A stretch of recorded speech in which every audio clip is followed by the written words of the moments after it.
welcome to the Flannel Tribe Podcast, where we take a deep dive into the music that defined a generation.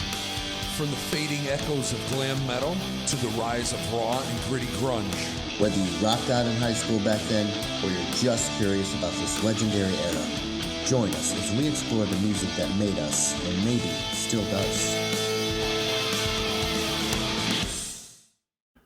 Yeah, so the 1987 episode, huh? I think we're going to start a series with that shit. What are we calling it? Clam it or slam it?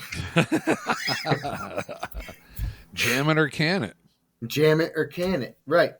So that was 1987. So, you know, every so often, I guess we'll do another year. Pick a year. Yeah, we'll have to have somebody figure out what years that we're going to use. You know, Maybe we'll do a poll. I could do that. You know how you can select a different option? We could do a poll. Right. Yeah. If we can get at least like 2 listeners to follow the show, maybe one of them will know somebody who'll want to do the poll. You need at least 3, because you'll have somebody vote for 1 year, somebody vote for the other year, then you need the tiebreaker. Yeah. Right. So it's like my wife, your wife, and everybody's wife, and one of our kids. Yeah. So I think it's good. I think it went off good. Because I like that we do the bottom 5, too. Because not too many people do a bottom 5. There's some good ones, some bad ones. I got to tell you, doing the bottom 5, some of that shit was painful to listen to just for the 15 seconds that we had it on there. I did enjoy listening to some of them. The bottom 5? Yeah. Not the ones on my list, obviously. Listen, I got to say, your bottom 5, the Peter Cetera song, that song's good. Oh, man. No. Just no. Not at all. Oh, going back 2 episodes, to the Motley episode, Dr. Feelgood, we did have a listener point out that in Slice of Your Pie, Vince says, warm me up, another slice of your pie. Hey. I mean, Google could have told us the same thing, but listener interaction is always better. So it's warm. I can understand where you would hear pour, but it's warm. And it's not cut. No, it's not cut. Warm makes more sense. Yeah. It's still a good song. Fucking sucks. Nope. Listen, you know what I can do? I can capture that soundbite, the zipper, the laugh, and we could just insert it into random spots. I don't see why we couldn't do that. So whenever you want a response from me, it'll just be zzz. We should have your laugh instead of the girl. I'll work on it for this little piece that we just did. Right. I have to edit it just right. Mm-hmm. So. Yeah. Just Tom fucking laughing with the zipper. Maybe I'll work on that. All right, so here we are. We are on episode 7. Lucky number 7. How much posters and pinups and shit like that did you have splattered all over your wall in your bedroom? I had none. Currently. At one point, I had none. And then I did. It was kind of hard sharing a bedroom with your brother who was not that far into music as yourself. He's into sports, and I'm not. So one side of the room had all the concert posters. The other side of the room had sport posters like Wade Boggs and Bo Jackson. It was very difficult to keep. Don Mattingly? No, wait, you wouldn't have. You would have Wade or Don, but you wouldn't have both. No, not at all. Those were the big posters that I remember my brother having. The ones where you would go into your music store or Kmart and you would flip the rack and look at all the different posters that was on that. No bullshit. I actually miss Kmart. I really do, because fuck Walmart. Yeah, and I'm tired of the people wearing pajamas that just show up like they have to live there. Like they go into Walmart like it's their living room or kitchen. I've done that a time or two. Fuck off the show. Fuck this. I quit. No, I you know what? I'm not going to get dressed Well, up in you a three-piece can, suit. and no, but you can because it's been accepted. So fuck you in your It's not like pajamas, I'm your going in big like fucking Kiss slippers. it's not yeah. It's not like I'm going in fucking footy pajamas or something. But I do, occasional sweatpants if I got to run out quick or something. Whatever. That was Cheers. salute. Yeah, I understand it. I don't know. There was something, especially the Kmart that we had nearby. I don't know. I mean, I did work there. That was my first job, I and remember. it's just I don't know. It seemed more personal, and the people and all that. Where you go into Walmart and you don't know if you're going to get fucking shot or what. It You just see some now the Walmart that is not in. I don't have a Walmart in my town, but the town over has a Walmart, and that was the nice Walmart hmm. compared to some of the other ones, and it's going downhill. I mean, some of the clientele is fucking. I mean, you wouldn't want them to babysit your kid. I mean, Actually, may probably. yeah. Well, maybe Yeah. it's just a shitty situation. Anyways, Yeah. it's not the same. It's not like going to Kmart. You remember fucking Kmart, dude? Attention, Kmart shoppers. We're now featuring a blue light special in our appliances department. Mm-hmm. Or some shit like that. Everyone would fucking rush to the fucking blue light Yep. You flashing on the. you could go and buy a CD, a pair of fucking sneakers, and a shotgun, What else do you need? and that's it. And actually, you could probably put them all on layaway and get them in a month. Layaway. Yeah. Yeah. See, but you know what you couldn't buy in Kmart? No. Rock and roll magazines. They didn't have They them. they actually didn't. No. There was no Circus, Hit Parader, Rip, Metal Edge, Kerrang, Spin, Rolling Stone. There was none of those. There was People, Time, Life, all Oh, those. there was tabloids like the Inquirer. Yeah. Oh yeah. Yeah. Stuff like that. But the rock magazines just were not in there. I had to get mine. Let's see. I started getting mine out of Brooks Pharmacy. No, That's where I got mine. no, you didn't. Yeah. No, yeah, I know you got them from Drug City because that's where I got them. And I'm telling you, anyone who's local that listens to this podcast, and we know most are, Mm. we went to Drug City. That is Which Waterbury. no, Waterbury is not Drug City. I mean, Drug City's not Waterbury. It's Drug City now. Oh, that's the nickname. No, I didn't really frequent Drug City. You must have. Come on. No, not on my own. That Because where no, I that ended up place was living, what you're living where? when I lived on Westbury Park, I would go up the street and shit, that was 87, 88, 10, 11. I went up to the pharmacy and it was up the street. It was walking distance or bike riding distance for me. So that's where I would go on my own, get a candy bar, soda, and a fucking Rip magazine. Get yourself a fucking Handy. get yourself a fucking chunky, a Nah, Fruitopia. fucking no. Oh yeah, Fruitopia. That cream. What was it? New York Seltzer cream. You could still get that. Well, yeah, I saw that those finally are kind of back out again. Yeah, but you But can't yeah. get a fucking Fruitopia or a Sobe, No, which was South Beach when I was drinking. That's what the Sobe is short Oh, for yeah, South yeah. Beach. Yeah. But yeah, no, it was at Brooks Pharmacy. That's where I started Any getting mine.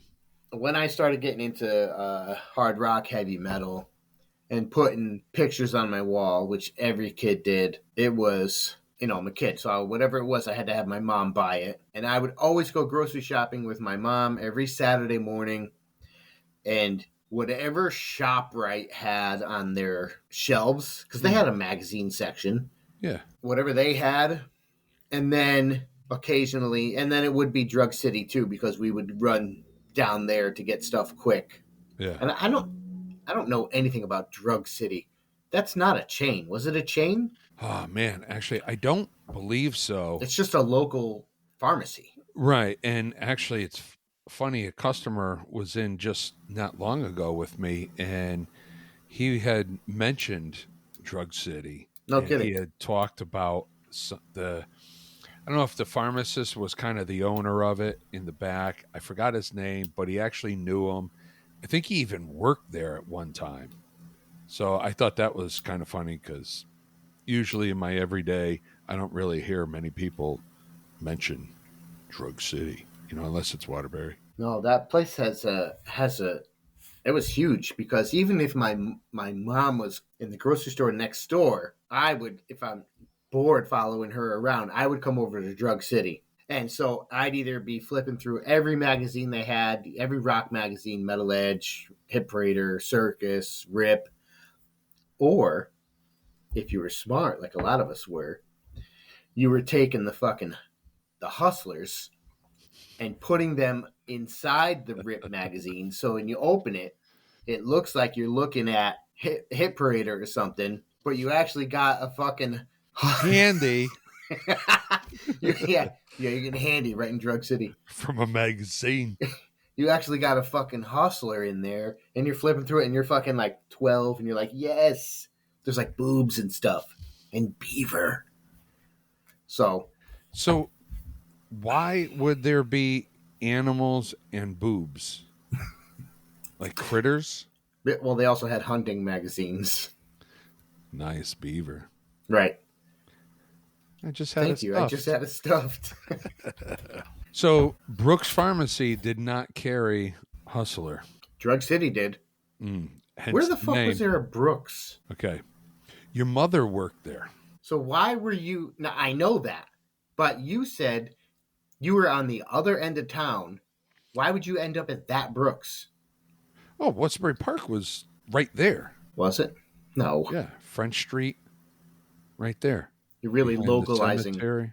You're really localizing this episode, though. We picked up a listener in Portugal. Hey, if you're listening from Portugal, how are you? Hey, it might be familia. Well, that's what I'm saying. Thank you for tuning in. Obrigado. This is local, so It's right here. right. So yeah, it was just closer for me. Yeah, I mean, It was closer to the center of town over here. I really don't know if that Brooks was there. Um, Like, what was there prior to Brooks? it was empty for a long time, and there was the bowling alley upstairs. What is there now? Walgreens. It went from Brooks to Rite Aid to Walgreens. I mean, your mom was only there after we were driving, so yeah, my mom worked there. She worked there after we were, because she was a stay-at-home mom while we were kids. But then when we got to high school age, she decided to get a little part-timer or whatever. So she did work at that. to support your habit at Drug City. Right. Well, Drug City was probably gone by that point. She worked at that particular Kmart, and she worked. Shit. Yeah. I didn't know that till now. Yes, you did. No, I had no idea your mother worked there. It was definitely prior to me. I want to say she worked at after. No, she worked at Kmart in the late, maybe 89, 90. Okay, all right. So maybe she must have, maybe wasn't there long because she wasn't there when I was there. No, that was 93, 4. Yeah. At that time, I worked at Burger King. Right.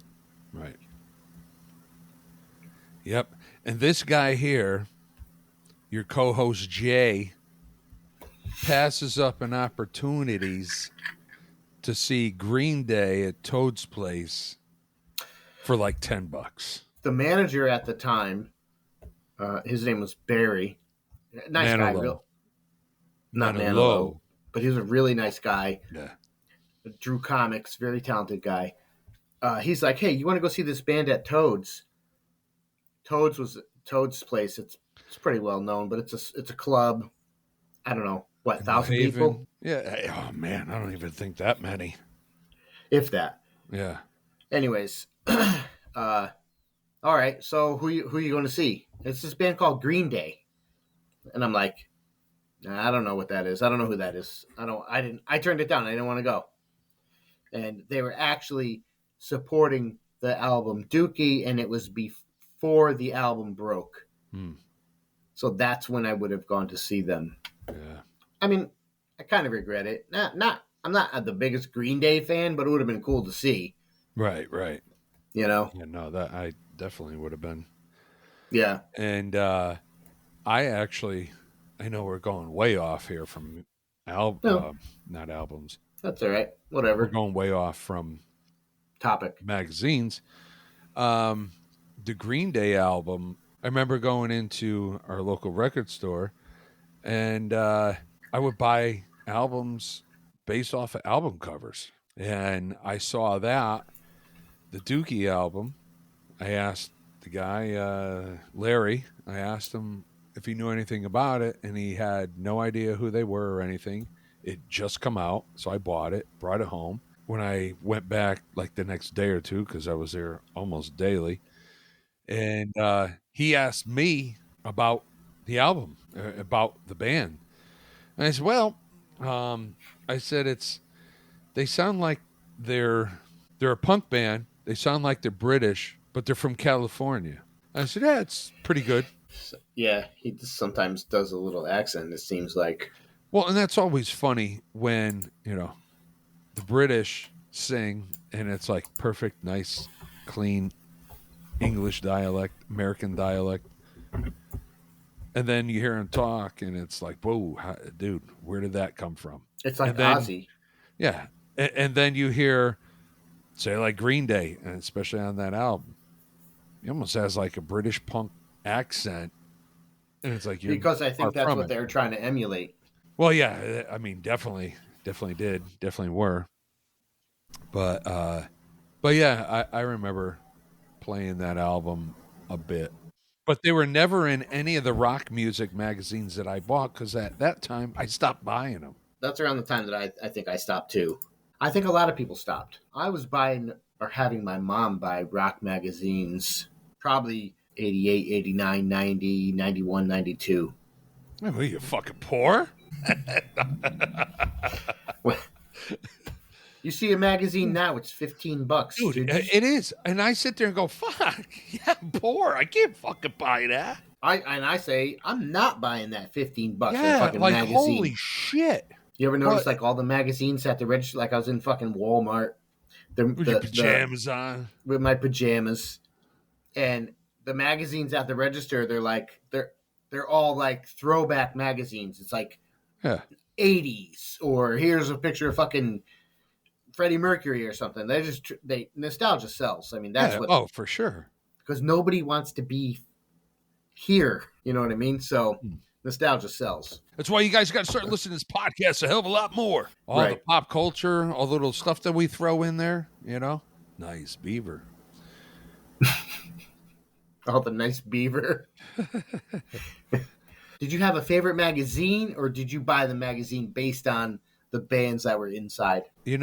There was a few to choose from, and I would pick them up and kind of skim them, see what the content was, what bands are in there, hoping that if this one has Guns N' Roses and Metallica, and then there's Bang Tango and Enough's Enough and Bullet Boys, I'm not fucking buying that one.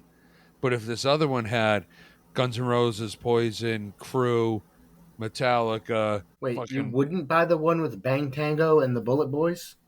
No. When they sang Smooth Up In You, they weren't actually talking about you. Smooth up in you. Wow. What's the singer's name? Whatever his name is, he'd be proud. I think his name is Mark. That's all I have. Mark Bullet. It's like his middle name is Boy, so its name is different. Mark Boy Bullet. it's like the Partridge Family, but but all their last names is Bullet, so it's Yeah. it's the Bullet Boys. Yeah. And one dude is Mark something. I think. I have no idea. Actually, I like that song, but I can't tell you another song they do. Nope. Or even if they're still around. Maybe. Are they? I don't know. Look into that. Let me know. Let me know what the new Bullet Boys record is like. Smooth up in you again. It's like a fucking remastered 35 times. That's it. So yeah, no, I wasn't getting the one with Bullet Boys and Bang Tango and what were the Taiketo? That was another name. Taiketo.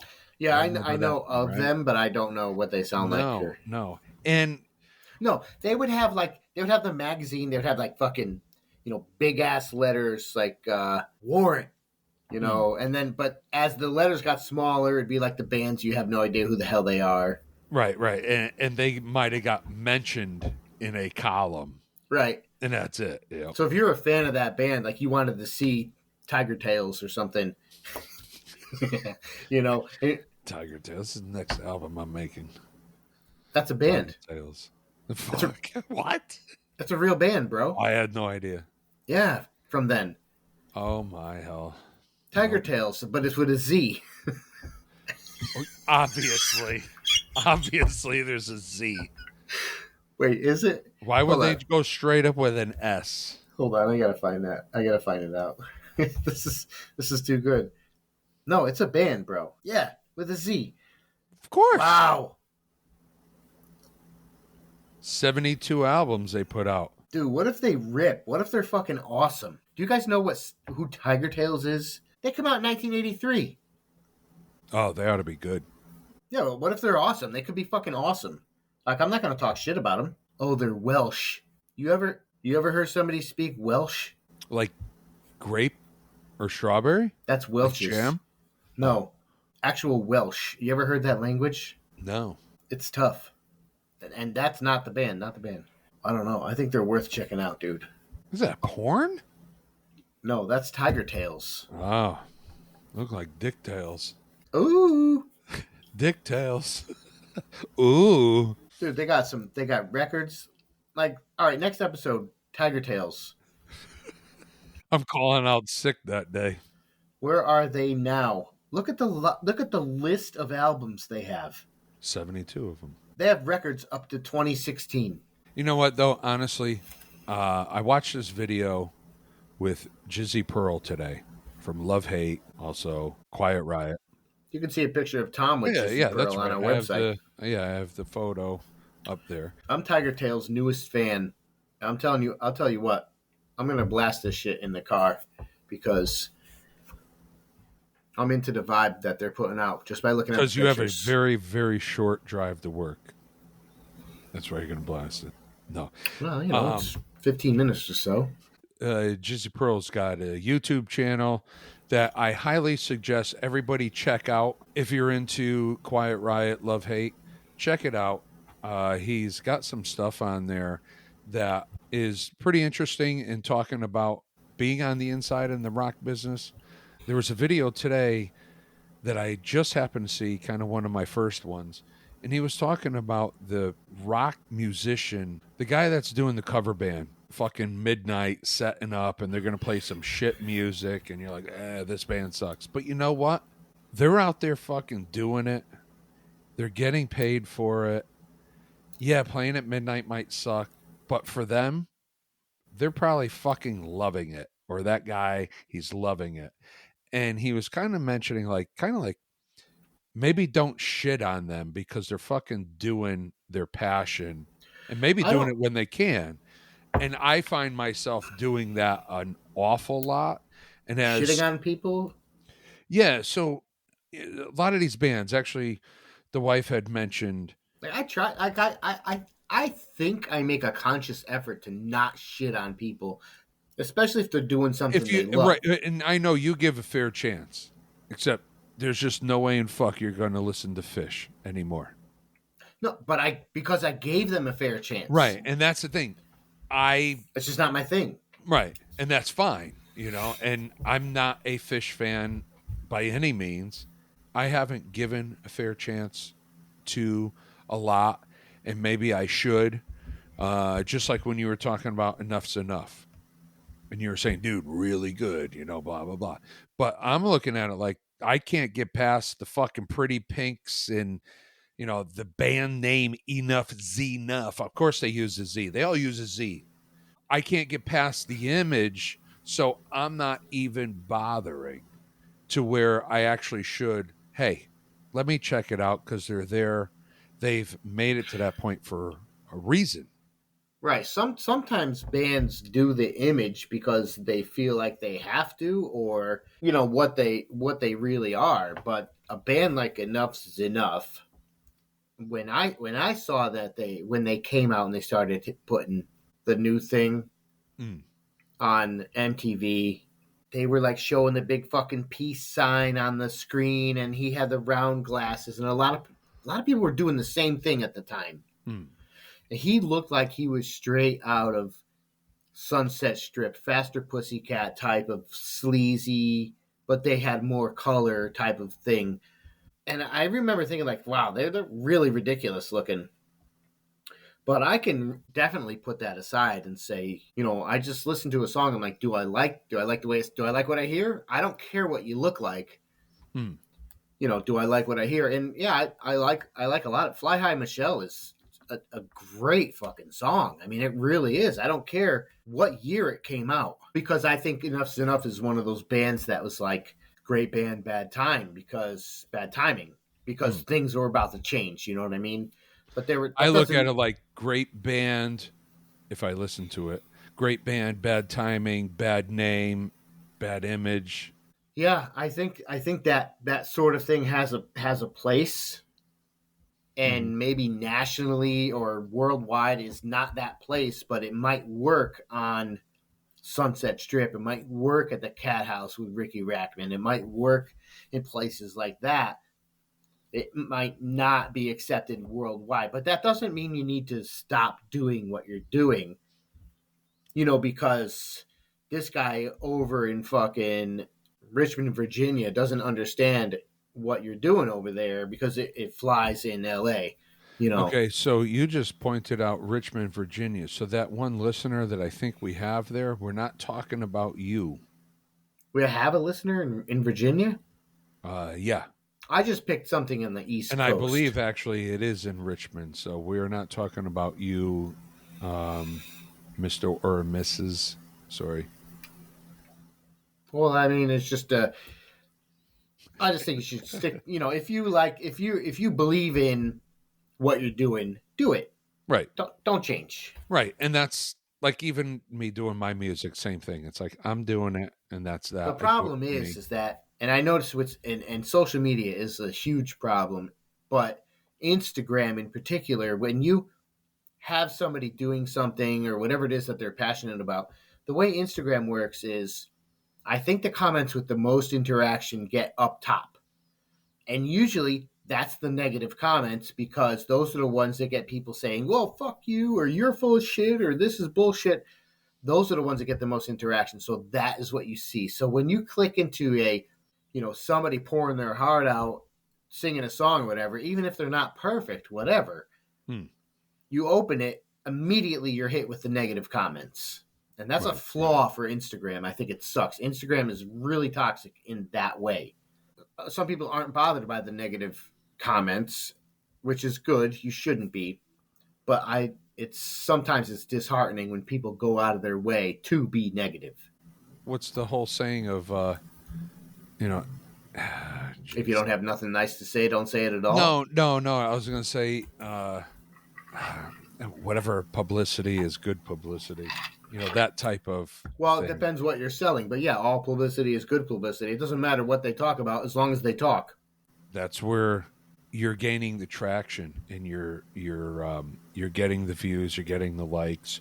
Maybe there's dislikes, but you know what? There's a buzz going on, Yeah, and that's it's that. better than dead silence. Yeah, exactly. Boy, did we digress. Sure did.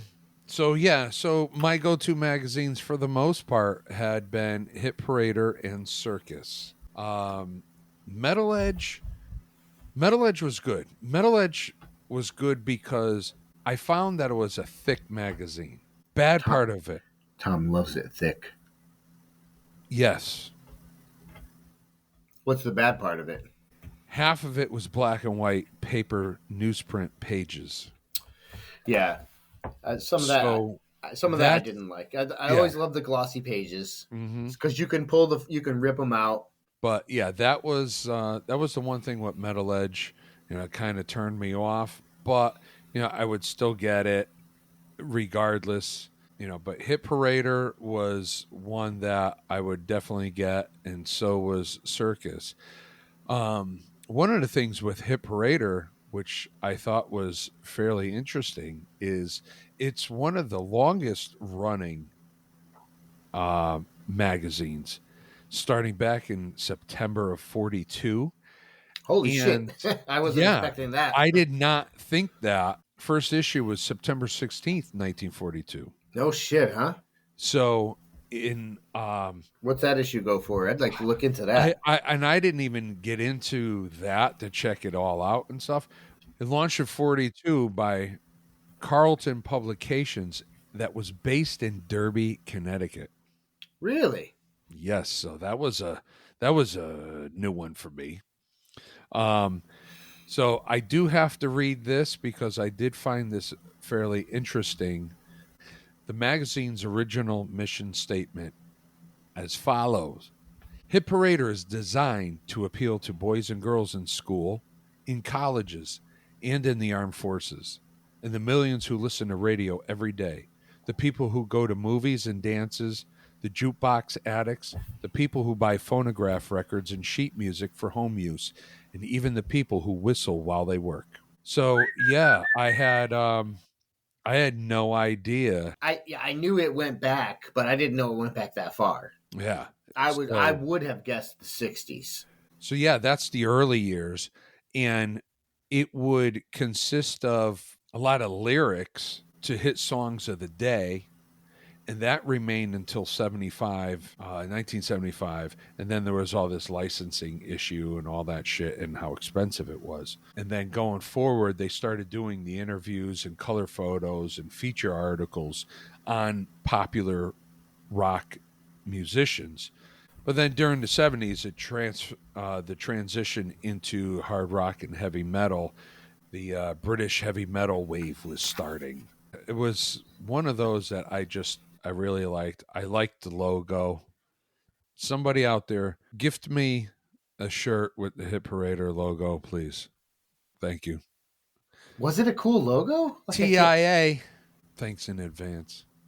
Oh, Yeah, I just thought it was cool. I thought Rip had a cool logo. It was all right. What about Circus? Did you deep dive into Circus, Mag? Circus. Let's get into Circus. That's another one. That's one that's been around for quite a while. I think that's the next oldest one. That started in 66.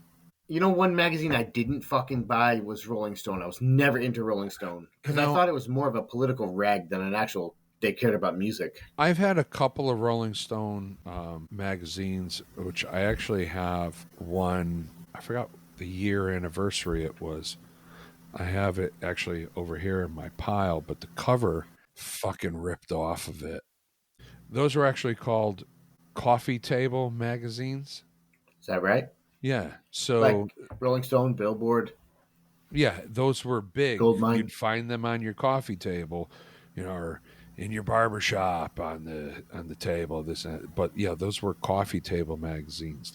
They were big. I really don't think I ever bought an issue of Rolling Stone. They had a fucking hard on for Kiss. So I think I would buy, if Kiss was on the cover, I would guarantee pester my mom until she bought it. Mm, I wouldn't say I would guarantee buy it, but I would definitely pester her until she bought it for me. yeah. And they did not like, whoever was in charge of Rolling Stone, they just didn't like Kiss. So fuck them. but they seemed more interested in like shit that I wasn't interested in at the time, more political shit. I still don't give a fuck about politics, but I mean, they were really more into that type of stuff, and I didn't care about that stuff. Editorials. I think they did finally put Kiss on the cover of Rolling Stone years later. I still didn't buy that. For me, Metal Edge was really really good. I love Metal Edge. I know that magazine came out. Its run was 1985 to 2009. Yeah.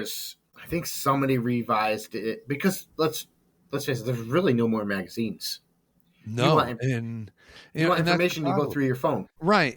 And that's where a lot of people, a lot of this younger generation won't understand is that was how we got our music information. We got it from MTV News, and then we got it from, the magazines. And I would go to the store 2 weeks later just hoping that it happened to come out earlier. I was there all the time to hurry up and find the new issue so I could see what's going on with what bands. So you had either whatever information your local FM radio channels would tell you about any of the bands, and your top 40 radio was definitely not playing, say, the Motley Crue. They weren't that deep into it. They weren't obviously playing Metallica at that time. So you're not really getting much in info as to, well, what's going on, what band is doing a new album or who's on tour. At this moment, I honestly don't even know how the fuck we found out that concerts were coming through. I can tell you how. Because I remember the very first concert I ever went to was Kiss, and I found it through a rock magazine. The bands would Oh go on yeah, yeah. tour. They would have tours posted in them. Right. That's right. That's right. They would have the an article, so and so's touring. Yeah. Here's the itinerary. They'd list the dates. Yeah. Yeah. I'd scan all the time for the Hmm. fucking Connecticut date. Yeah, that's right. Well, That's right. Yeah, no, I did. I forgot that. So yeah, it wasn't like, hey, search it. Let's see.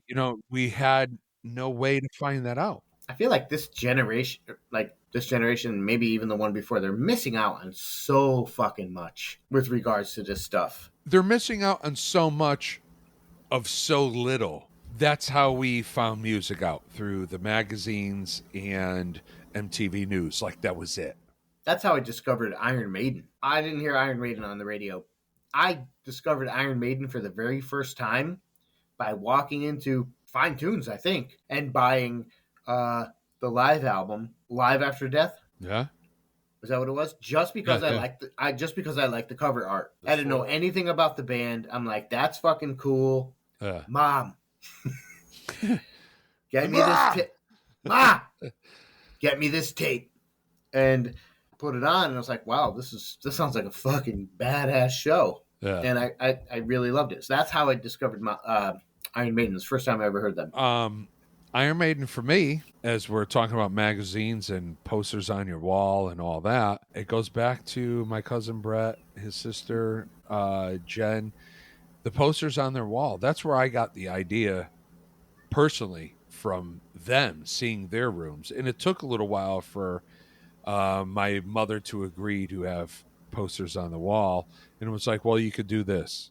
And I then I remember added a that. couple more. I had to convince my parents to let me put shit on the wall like that. Let me, my mom, I think they initially said you can put stuff on the wall, but it's got to be in a frame.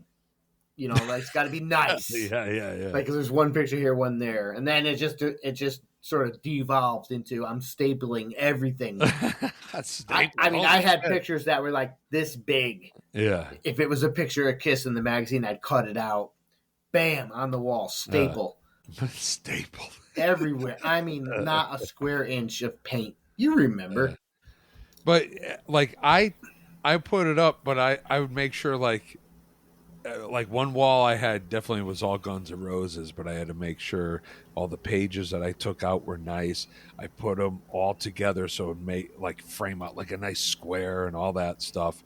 But the very first thing on my wall was a Guns N' Roses poster. Then I kept pushing it and pushing it, and then I really pushed it when I had a one of those big, huge. Oh, actually, the company of those posters, a lot of those posters was Funky. Funky, yeah. Aha, how's Yeah. that? Yeah. So Yeah. one of the, I really, really On the pushed it. bottom right, they all have that little Yeah. logo, Yeah. Funky. With that little Yeah. like rainbow color. Oh, yeah. So I ended up getting a Tracy Lords poster. I really pushed it. That was over the head of my bed. Hot. Hot. We'll have to probably see Were if her we can tits put it on out? our website. No, but she was just it was the closest thing to having them out. It was so hot. I'm I don't know, 12 Right. probably. Tracy Tracy Lords and Lords Axl Rose. and Axl Rose. Yep. The Skid Row section I had, and then I had some other like randoms here and there, and those were facing like Wade Boggs and Bo Jackson and my brother's like wrestler pillows that he had. The one's like fucking Macho Man Randy Savage, and he's like Yeah, this, and yeah, it's a yeah, pillow. Yeah. exactly. He had that one. Yeah. Yeah, yeah. The what were they called? The pillow fighters? Oh, Or I don't remember, but oh my they were god, like, I don't know, maybe pillow 18 people inches. thing. Yeah, yeah, Yeah. yep. But I yeah, remember those fucking things. he had Randy Savage. Yeah. Yep. I So, remember that shit. but yeah, it actually to go back. So the posters on the wall. My cousin Brett, I would go into his room and just like look at all the stuff on his wall, and he had the big funky posters of Iron Maiden, and he had the Aces High, he had Somewhere in Time, he had the Live After Death. Um, that might have been a Blacklight poster, With the and velvet. yeah, and he had Number of the Beast. I remember those, and I'm gonna confess this right now. I had no fucking idea how you say that name because of their type font. What, Maiden? Yeah, Because it looked like an I X. yeah. So I looked at it, I read it, Iron Maxidon, and my wife says I'm a fucking idiot, but I'm pretty sure she But that's didn't not in listen relation to to it that. then. She just says that. Yeah, Yeah. exactly. But she thought I was fucking stupid. And then no, I'm sorry, not on that one. The other band on the wall, I read it as Metallica. Sorry. I had no That's fucking fucking clue who dumb. the fuck Metallica was. I never had heard the name. So I'm reading the posters, the pictures from magazines that he had up. And, it's written in the little font in the corner of the picture. And I read it, Metallica. And Didn't he correct you? Did you ever no, say it out loud? I never did. When nobody was home, because we were living there at the time, it was like walking through an art gallery, and I was looking at all these different pictures on the wall and stuff, and I was like, oh, and Iron Maxidon and Metallica. It's like, wow, these are some fucking crazy bands. Don't know who they are. Right. Yeah. Well, now you know. Actually, the way Metallica sounds today, might as well call them Metallica. Metallica. The Load album, Metallica. The Load album was almost 30 years Load. ago. That's fucking crazy. Yeah. It's Crazy. 27 years ago? 28 years ago? Mm. Damn. So the first issue of Metal Edge, which I like Metal Edge, it did have a lot of the newspaper print pages. Mm. But I got to tell you, if it was a picture of Kiss, I was cutting it out and stapling it to my wall. So even if it was black and white newspaper print, on the I wall it went. avoided them. I had to avoid them. I really had to. On the wall it went. Yeah, I had to avoid the black and white. The only thing that would piss me off in any magazine is when they laid a picture down and it was backwards. Oh yeah, it was in reverse. You Yep. can tell right away it's backwards. Yep. How, like, if you're involved in editing a magazine, Yeah. Slash is not a left-handed guitar player. Like, can come you on. somehow contact us and let us know how that fucking happens? Like, how do you make that mistake? Exactly. I found that to be very annoying, and it would happen every so often. And with Kiss, if they're in makeup, you can tell right away because Paul Starr's on his wrong fucking eye. Mm-hmm. there's suddenly left-handed guitar players. Like, how do you fuck that up? So I used to hate that. Exactly. But Metal Edge, the first issue came out in '85. I wasn't buying shit, but it ran until 2009. Now, Rip, if you want to talk about Rip magazine, if you remember Rip, you remember the editor, Lon Friend. Oh, yeah. Yeah, where he would have the segment on Headbangers Ball, Friend at Large. Yep. So he would interview bands and shit like that. This guy was a pretty big deal, come to find out. Yeah, he was kind of all over for a bit. Well, he had a big hand in that sort of thing.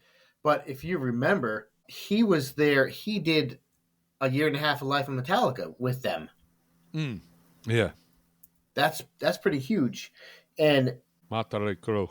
right, and come to find out, he showed for the first time ever the cover art for the Black Album Oh, that does sound right. on Friend at Large, even though it's just black. Yeah. But it's got the logo and the snake. And if I remember correctly, it was a little brownish in color. I didn't pull it up to look at it. Yeah. But I kind of remember that. But he showed that on Friend at Large, which was a segment on Headbangers Ball. Rip was a big magazine. Well, Lon Friend was he was the senior editor for Hustler magazine. Mm-hmm. So come to find out, Rip magazine is a Larry Flint magazine. Yes, it is. Which I actually didn't know. And it happens to be their first non-pornographic magazine. Yeah. So Lon Friend was the senior editor for Hustler. He was the executive editor for, is it Chick or Chic? Yeah, I don't know. It's one or the other. Another porn magazine.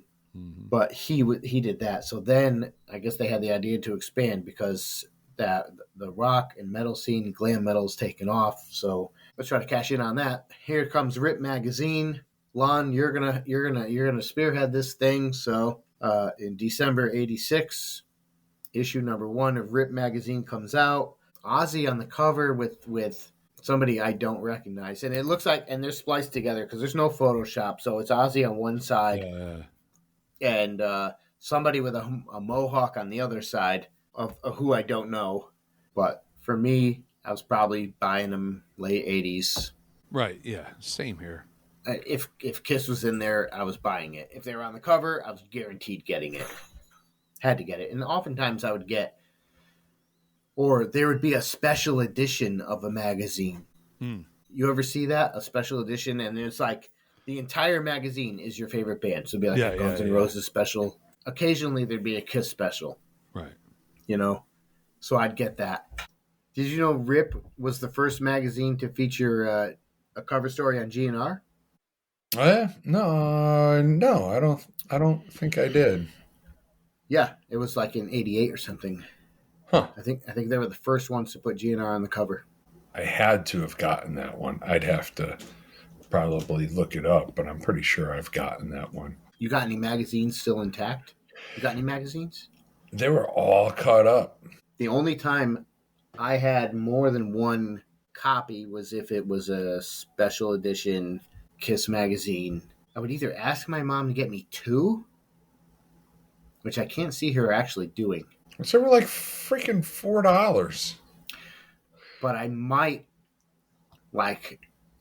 have asked her to get me a magazine. Like she would pretty much, I can convince her to get me a magazine every time we went out or something. A Hot Wheel. So I might have gotten a magazine, and then the following week just gotten the same magazine. Yeah. You know what I mean? Right. So I have a few that are still kicking. Yeah. That are from that time that didn't get cut up because I cut up the first one I got. You know what I mean?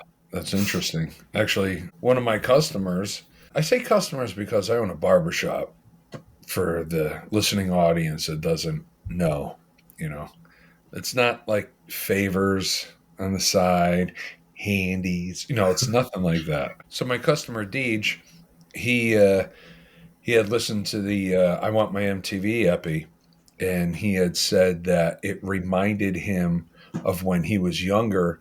His father had bought the CDs when they came in the box.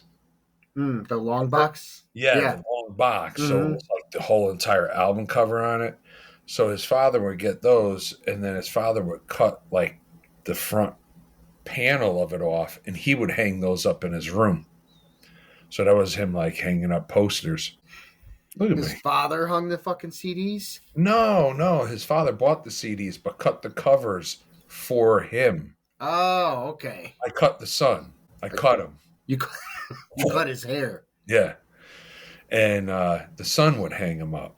All right, now that makes more sense. I thought the father hung it up, and then you're. See, when I didn't have a fucking CD player. When I first got a CD player, it was already in the 90s. I didn't get one in the 80s. You had to be fucking rich to get one in the 80s. Yeah, my cousin Sean had one. Was he rich? His father, Rich. My uncle Rich. Oh, his father literally is rich. Yeah, that's right. Yeah.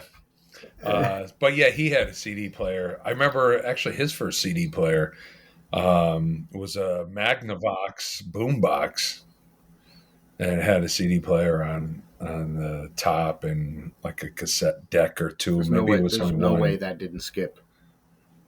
Oh no, it did. Especially if it fell off his dresser. Why would that? Because it was too loud and it vibrated its way off and walked off the dresser. Never happened, but dude, that'd be fucking hilarious. I hit the fucking floor and just skip. Fucking keep skipping. The fucking slaughter. Ball. No, the fucking the thing would pop open, the CD would pop out and roll across the floor or something. Hey, you hit the open button on the CD deck and the CD's still spinning. Stop it. Yeah, I remember that. Mm-hmm. Yeah, I remember first getting a CD player. It was an independent CD player, like a DVD player would be. Oh, yeah? Because I had a fucking, in my room, do you remember? I had the big old stereo with the fucking tall speakers. I think everyone had that. Had the record player on top, 2 cassettes. Yeah. You just hooked it up, plugged it into the back. You know what I mean? Right. You'd have to hit auxiliary, and then that would turn on whatever was plugged into the auxiliary switch. I'm trying to figure out what I was playing CDs on. That's what I had. But it wasn't until, I want to say, 92 or even later when I got a CD player.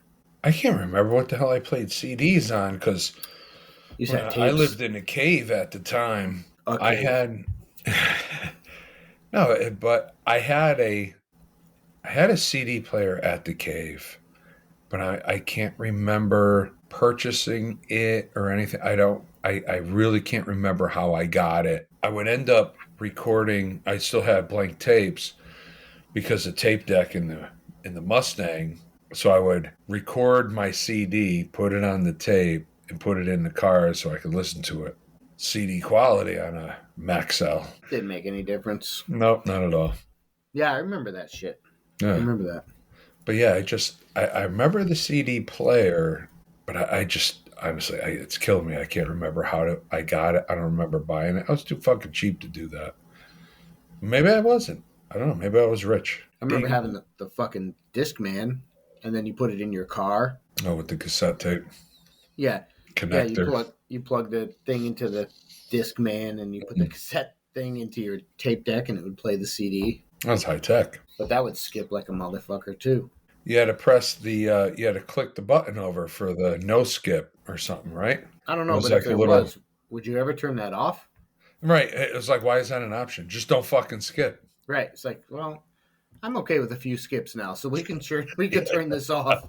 You know, stupid. So, anyways, Rip Magazine. It went until actually it was real hard to find like when it stopped, when the last issue of Rip Magazine was. I was having a hard time trying to find Rip Magazine. Period. Yeah, it's tough to find it, but the magazine was pretty successful. But what I did find was an article from the LA Times, and the article itself is from November of 1996. You could find Rip Magazine their social page. They have shit like that. I don't know who's running it or who. Well, and that's the thing. That's nice that a lot of these magazines, they're online now. I Well, haven't they try to really. revive the name, Yeah, but I don't yeah. know who's behind it or what info they're putting up because I don't know what bands. I don't know. With Matt Pinfield, I just and heard an interview with that guy. He's a pretty decent guy. well, he purchased the rights to Hit Parader and Did he? resurrected Hit Parader as a production company. He ended up putting something together with it, and it was like some sort of like series called Paradise City, and it's got like Bella Thorne, which is she's kind of hot. It was on Amazon Prime. I looked it up quick. It looked stupid. I didn't even read anything. They were looking to do a second season. Obviously, it never even happened. But way to go, Matt Pinhead Field. Some podcast just had him on. I actually don't remember which podcast it was. They just had him on not that long ago, and he's Martha Stewart has a fucking documentary apparently. Just so On you Yacht know. Rock. No, just on herself. Imagine doing a documentary on yourself. I You don't know fucking loser. I don't know if that's the case, but there's one about her. Just so you know. They had an interview with Matt Pinfield, and he seems like a decent guy, like somebody I'd like to shoot the shit with. So I couldn't find the last issue of Rip magazine. I did find that article from the LA Times. I don't know how to pronounce his last name. It's either Hochman. His name is Steve. Ho Chi Minh? Yeah. Steve Ho Chi Minh. But the article's from November 96, and it's called Rip. So it's the end of the magazine, like R.I.P. Oh, okay. Yeah, You know, rest in peace, Rip magazine. yeah. But that article's from November of 96. Huh. So what, the magazine lasted 10 years? That. So he basically says the reasoning is that Rip magazine is unable, now this is a quote from the article, unable to compete with Spin and others on that alternative rock ground. So Spin magazine, and I guess the magazines that were out, although Metal Edge lasted till 2009, Jeez. when it ended up into grunge and shit like that, and then they started putting like you'd see Poison on the same cover with like Pearl Jam and stuff, and it just seemed weird. Yeah, magazines were off my radar at that point. I was too busy buying gas for $1.10. So I wasn't buying magazines. I was buying CDs that were $25 fucking dollars. That's what I was busy doing. And I wasn't buying many of those. Dude, $25 for fucking CDs. That's a lot. Man, I really don't remember that. Yeah, that's a lot. Because a cassette tape, we were getting them on average $8 to $10. Maybe even 11. 12 was holy shit. But yeah, CDs were 20 to 25 fucking dollars. And that's going to be in an episode when CDs start dying out. And I think because CDs were so fucking expensive, people are like, fuck this. I'm not going to buy it. I'm going to fucking steal it or burn it. No, I think yeah, that's another episode. But we actually have that listed as a potential topic for an episode. Yeah. How it went from records, tapes to CDs, and then and I don't know that it had to do with the price. I think it just had if you have the option of paying for something or getting it for free. Well, I think we're going to have to really look into it, and I know. What was it? System of a Down put an album out at one time, and the CD looked like a blank CD. There was no album cover or artwork, and it looked like it was like one of their master discs, and they just wrote System of a Down, and it was steal this album, and that was it. And there was that whole changeover going on, and we're going to have to, I don't want to keep going into it, but we're going to have to definitely research it a bit more because there was something going on, and I'm pretty sure it was the prices of it. But then at the same time, these bands are putting out crap. So you're buying an album for $20, $25, and there's one good song on it. There was a change going on in the industry, not because of grunge, but there was something happening. at that particular point. And I think I got to do my research and start with that System album. Yeah, do that, because I don't know anything about that, actually, and I'd like to hear some examples of albums that were put out at that time. They're trying to get $25 for a record or an album and one or two good songs. I mean, that was kind of the case with a lot of records, though. Well, right, but I there was something with it was just getting worse and worse. It's a gray area for me. I think what changed is the consumers too. Didn't you have Larry from Fine Tunes tell you a story about the kid who fucking threw the booklet in the garbage? And yeah, he had a CD Walkman, and he ended up purchasing the CD, and right after he bought it, he took the jewel case and everything, threw it out in the garbage in the record store, put the CD in his Walkman, and walked out. Yeah, that's a change in the consumer, and I think that there was a lot of that going on. I think that had a huge hand in it. Less of a people that want to get involved in the music scene. Instead of being the foreground, it was the background, the music. That's the magazines. Nothing else in there, right? Nothing else. It was just you listened to it. That was it. It was, I like this song. That's it. There was no interest in the artwork and the album cover and so on, and who was involved. And well, I think a lot of that, for me, anyways, a lot of that has to do with because the music just wasn't interesting. I think you had all these bands that were real image conscious, so seeing them in a magazine or hearing what they had to say was exciting, and it sort of shifted away from that. And of course, Marilyn Manson was exciting to look at, but later on, a lot of that shit with his clothes off. Whatever it was, he was doing something, at least putting on a show. I think a lot of the shit that came in was just not interesting, and it might have been good if you like that type of stuff, but to mass media produce it wasn't interesting. Right. That's what I think. Right. So the magazines died out because nobody wants to look at the bands or whatever, especially for our generation, because the 80s and just going into the 90s, people plastering their walls with this stuff, because I don't think prior to that your parents would let you do it.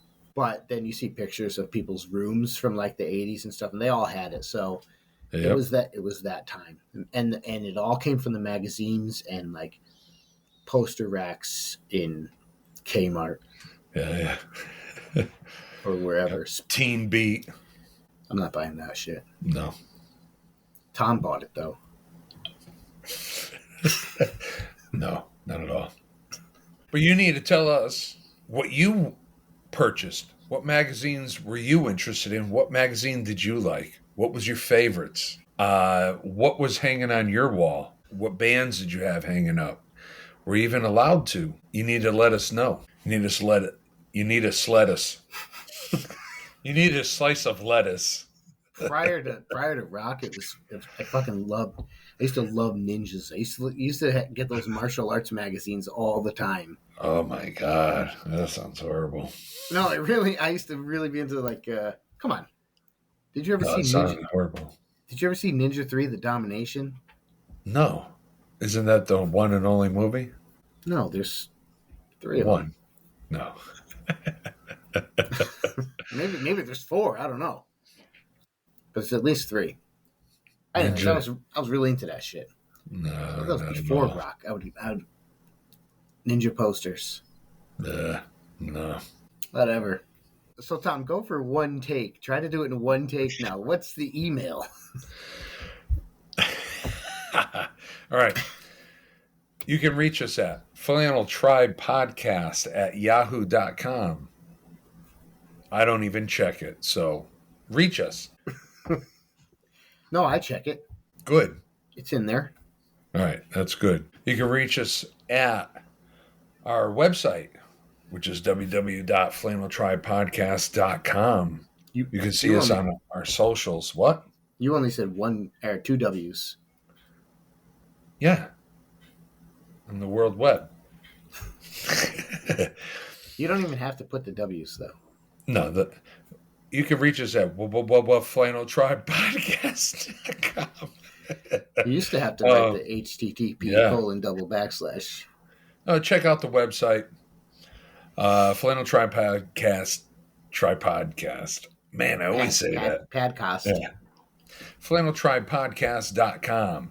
We have our Facebook, our Instagram, our TikTok, and our YouTube. The visuals on YouTube are getting better, and I'm working on doing the visuals. I'm working on getting the video on Spotify since that's now allowed for podcasts. Is it?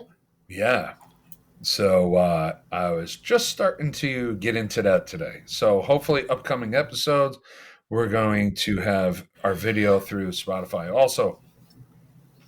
So you can see our ugly asses and the visual jokes that we keep forgetting. We are talking to the visually impaired audience. I didn't actually. I had no idea Spotify did that. Yeah. So you learn something new every day. I guess that about sums it up there. Join us next week.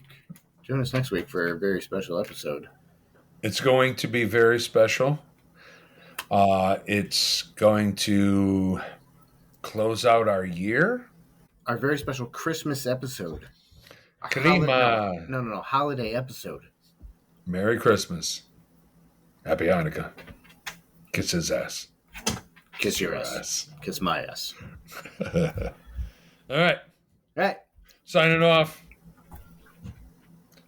That's it. Yes. Fuck off. Yeah. All right. You, for the next week, take it sleazy. Shake it easy. That's it. Peace out. Later. Motherfucker.